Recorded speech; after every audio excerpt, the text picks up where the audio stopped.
Hey guys, it's Emily. I thought I'd give you a little demonstration about some rainbow backgrounds like you see in my Empowered collection.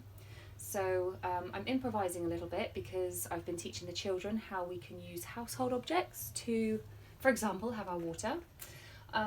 So you can see here I've started to put this is just acrylic paint.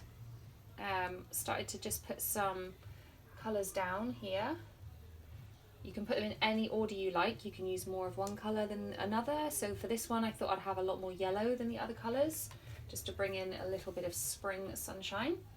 So you get your paintbrush a little bit wet and drain off the excess water.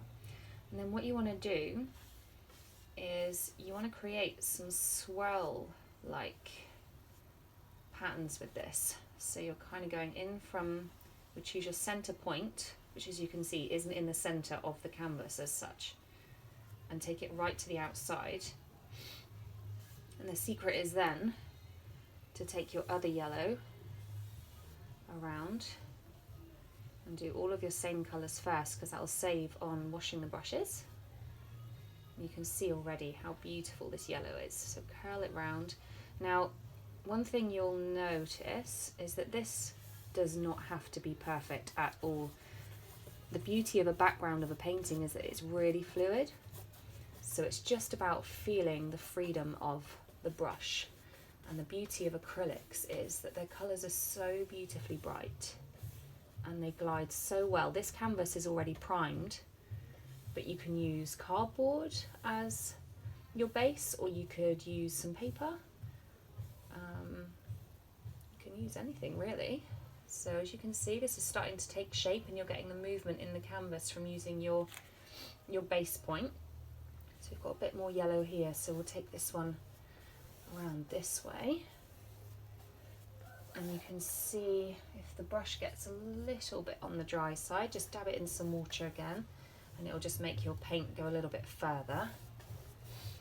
You can always borrow a little bit from another one of your sections here.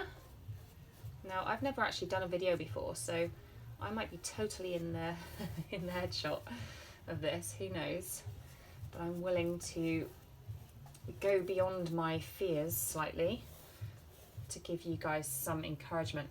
Now with the next one, with the last corner, I tend to go the other way to give the background a little bit more of a dynamic feeling. So when we come to paint the portrait, which comes much later on, there's a bit of movement in the background, so your portrait kind of lifts off differently all the way around. Okay, so that's all of our yellows. So that's looking pretty cool. Now if we wash our brush in the baked bean tin, how times have changed, huh? And then we'll go on to our next lighter colour. So we'll do some of this red. Now it doesn't matter if your colours bleed into each other a little bit at this stage, because we'll need to go over this with a second coat. So you can be as fluid as you like, and it's just about really seeing how the colours rebound off one another. Oh, do you know what? I think one of those was red and one of those was pink actually. So I'll need to remember that for the next one. And now you'll probably find as you're doing this, children do seem to be perfectionists with this kind of thing. So you can remind them that if their lines blur or if their colours become a little bit muddy, that's okay. You'll even see when you look outside at a rainbow, they're not actually clean, crisp lines. You'll see that they merge and it's beautiful. They create their own other colours, as you can see here, with the yellow mixing into the pink slightly. So let me wash that off and do the red without mixing it with the pink. I'm actually going to have a bit of a gap here, so I'll be able to put another colour in between. Now I sometimes use black in between colours because it really makes them jump. I don't know if you can see in these here, makes the colours stand out a little bit more, which is always lovely. You can never have enough colour in your life. Okay, So naturally, when it's my portraits that I'm doing, I don't work quite as fast as this. But for the sake of a video, I was going to actually try and make this video just 1 minute long, but as you can see, I think I've gone over that quite substantially, but never mind. Okay, so there's just a couple more colours to go. And as I say, you can choose any colours. You can actually do it just with a couple of colours if you prefer. 2 or 3 colours is fine. It's whatever mood that you're going for, and a lot of these colours will make you feel a different way. So the yellow makes me feel really, really relaxed, which I love about yellow. So get a bit of green down on here. Don't really know how the green makes me feel. I think it makes me think of the outdoors, which is really nice at the moment. We're going to be going for a walk after this. The children have been doing heaps of drawing. We're only on day 2 of staying away from all the things we know, school, work, although not so much for me because I'm still painting like a loon. Okay, and then we'll do some blue, and then you'll see that we have probably got space. What I'm going to do is leave a gap between that green and the blue here, so we've got a bit of a gap to fill, which is nice. You can choose some other colours to go in there. So like I say, I do sometimes put black between some of the colours to lift the colours up a little bit.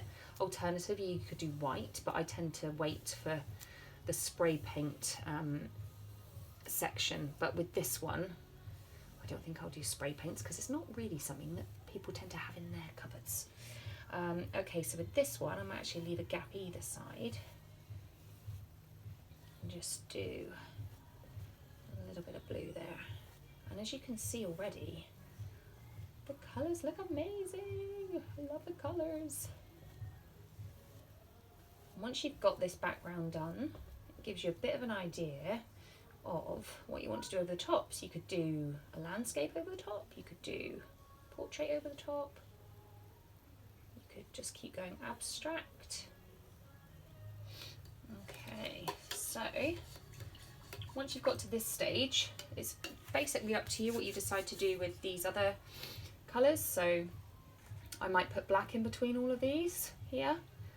So until next time, I hope you enjoy doing your rainbow background, and next week I will be back with this exact canvas and I will give you some ideas of how you can then build up the layers. So if you get this far, do your extra coat. So once you've put your black in here, go over once all this is dry, do your second coat of exactly the same thing, and then we'll hook up again next week and I will give you some more inspo. Thanks guys, bye.